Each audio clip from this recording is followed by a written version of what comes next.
Do. Hey, we're live. Hey, good morning. This is the 5 a.m. Mester Scrum Show. I am Greg, Mester Scrum Master and Agile Coach, and I hope you're doing well today and everything's good. It's a little bit later than normal. It's about 7:45 a.m. and this is our 419th episode of the 5 a.m. Mester Scrum Show, where we talk about Scrum and Agile in a practical and tactical way, so you can deliver value to your customer, get home to family and friends, not work 60, 80 hours a week, and have a little fun along the way, right? Sorry I'm a little bit late. I slept in. Got the kids off to school, took care of all those higher priorities that had to be done. And now I get to do the show before 8 o'clock, which is like 15 minutes. There is a lean coffee here in Philadelphia going on. So I want to go join that one because it's fun. It's fun hearing Agile stuff from people. Plus, it generates lots of ideas for the show, to be honest with you. Just hearing from other people and issues going on in the real world. Because you'd be amazed how many people don't text or write about them or comment about issues, but they'll say it during a virtual session or a lean coffee or something. So what are the topics today? 1, micromanagers, and then 2, should Agile coaches be your boss as a Scrum Master? So we're going to talk about those two. Those things came up a little while ago, and I want to talk about them. Dealing with micromanagers. So there is I guess that was my warning. No, that's the Agile coffee warning. It's going to be in 15 minutes. Dealing with micromanagers. There's a soft way of doing it. Going to the managers and say, hey, can you just observe what's going on in the meetings for right now? Don't really interact and hold your comments to the end and have those conversations. Sometimes they don't like that. They can't do it, but you can have those soft conversations with them. Another way is a lot of times these managers have other things, and this is where you get coaching. This is where you get deeper into the psyche of what's going on. You get to learn what the expectations are or what's expected from the micromanager. Maybe they're under undue pressure or pressure from higher level managers to do stuff, and they think this is the only way they get it done, right? So, meet with the person, find out why they think they need to be that micromanager, right? Maybe you don't call them micromanager because they'll take offense to it, even though they are, and they won't really acknowledge a situation that they are a micromanager. But it's good to have that conversation.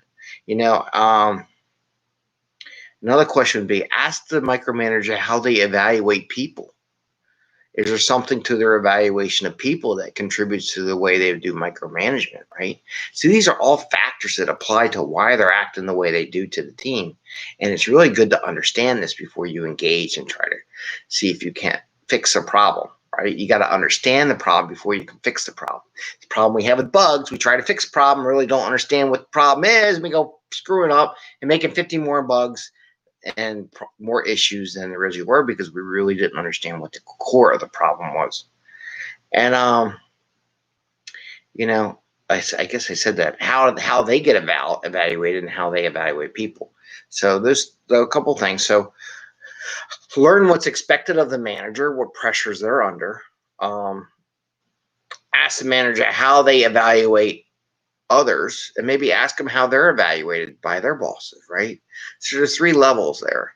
So pressures, how they evaluate, how they're being evaluated. So asking that. And then there's the hard one, right? So those are the soft ways of dealing with micromanagers and understanding the problem, which I think is very valid, and you need to understand that sooner or later. And the other one is time box. Getting the micromanagers used to time box and bottlenecks, right? I had some micromanagers that want to assign every task for everybody to be done and want to tell everybody what to do. I said, fine. You got until midnight tonight because tomorrow's a sprint start and everybody has to have their task done. So if you really want to do this, then I need tasks for everybody on this team by tomorrow morning, 8 o'clock when we do our sprint planning kickoff. And they go, okay. And then they try to do it, and then they realize how much work it really does take. And then it's my way of saying, okay, you want the pain because you want to be a micromanager? I'm going to give you the pain, right? You're going to experience the pain, and then you realize you don't want to be the pain, right? So those are that's one of the hard ways I do it. The other one is let them know that they're the bottlenecks, that people are there. Measure those bottlenecks. Hey, there's questions out there you haven't got by the person. They need your help. You are the bottleneck in this process. You're slowing the team down. They're sitting waiting for you to tell them what to do, right?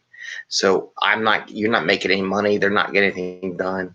You are the bottleneck. So those are the kind of things you do. And then one other thing is help them fail, but fail safe. If they have to, let them manage the thing.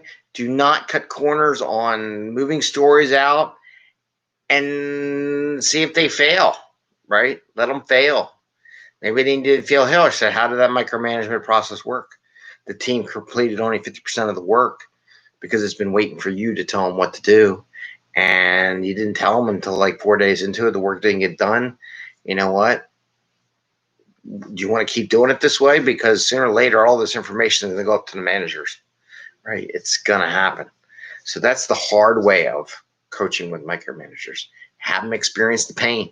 They have to experience pain. They don't experience pain, they're never going to get over it, right? So that's one with the micromanagers. So one, do the soft, understand why they do what they do, and two, you may have to play hardball and have them get pain, right? That's what we coaches do. If you got a football team or a sports team, any player ever played sports knows their coach makes them experience pain so that when it really happens, it's not so bad, right? So you might have to do that little hard and soft play game. Now the other question, there was something someone mentioned to me the other day. And I was like, oh God. Their Agile coach. Can an Agile coach be your boss as a Scrum Master? So if you have an Agile coach, like if I was your Agile coach, would I be a good person to be your boss? The answer is no. Right? I'm going to say no. I'm going to say that, some people think there's a hierarchy to promotions. Like you got Scrum, maybe a BA or developer or something, and then you become a Scrum Master, and then from Scrum Master, become an Agile coach, and so on and so forth. And the idea being the Agile coach be responsible and be your supervisor and evaluate you for what you do. They're not an Agile coach for you anymore. They're not a coach, right? It depends. They could be a mentor and help you grow, but most don't. You really need an Agile coach that's not part of your chain of command, right? The only way you're really going to let loose on what's bothering you, the issues you're having, stresses, complexity and stuff is you talk to somebody outside of your chain of command. That's where me as an Agile coach come into play, and I help other people because I'm not in charge. I'm not in charge of their career and all. I could just tell them the truth and let them vent the truth and the problems they have, right? Now, I will say it is really handy to have managers that have coaching training. That's a definite. They can really use some kind of coaching training as managers, because I think it's funny. Everybody talks nowadays. Oh, the manager should be a mentor. A manager should encourage. A manager should support like the Agile type thinking where the team is self-sufficient and do all that. Well, how the hell are they going to do that if they're not trained to do it? You're not trained. Are you going to coach that way or be a manager that way? You're not, right? You're going to manage based on like the micromanager. What was successful for you, I will manage and train everybody to be how I was and how I got to become successful, which may or may not be what the organization needs. But if you don't get that training, you don't understand that. So I do encourage managers to take some coaching training. Just to understand coaching, how the questions go, how to have different stance with people, how to help them build their own personality and platform to build from. So those are the two things I got. Micromanagers, there's a soft find out what is making them be a micromanager. So you got to understand that. The hard side on dealing with market managers, time boxing, let them feed the pain. And the other one, can an Agile coach be your manager? Can your Agile coach be your manager also together? No, it's not going to work.